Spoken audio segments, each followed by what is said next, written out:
Okay, so here's a little backstory slash interpretation of the Chris Brown and Rihanna dream.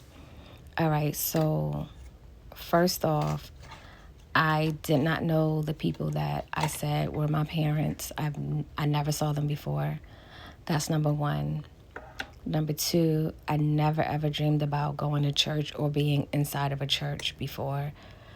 Number three, when I woke up from the dream, the man who I said, or I felt as if he was a father figure, looked like an angel that I saw in a music video a long time ago. So I just felt like, okay, that was really an angel in my dream that was telling me that they were together and that they were in church. Like, that's just what I felt. But it wasn't until after I woke up and I was just, playing a dream back in my head, I remembered, and I'm like, oh my gosh, my dad looked like the angel I saw in the music video before. Okay. Another thing about the dream was, if you read the Bible and you know God somewhat, or, a lot, you know that he doesn't put people together just because he think they're friends, or because they're family, like for me to have the dream of them being in the church together, they were one.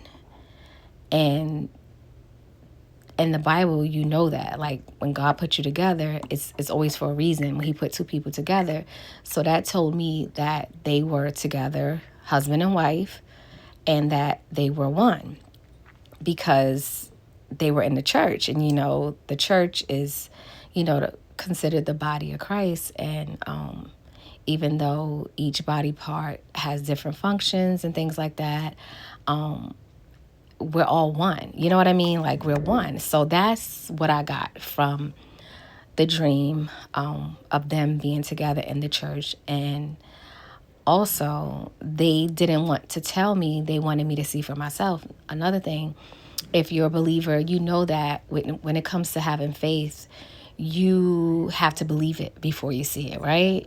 Like, you can't just say, oh, I'll believe it once I see it. No, that's not how faith works. Like, you have to believe it before you see it. So the fact that they told me about it first, and then they were like, okay, now go see, and I was like, okay, well, y'all go first.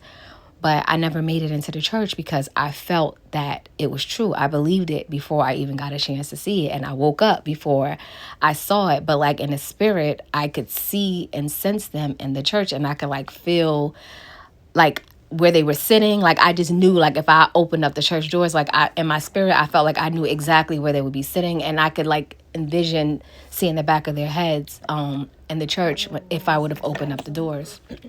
So that's that.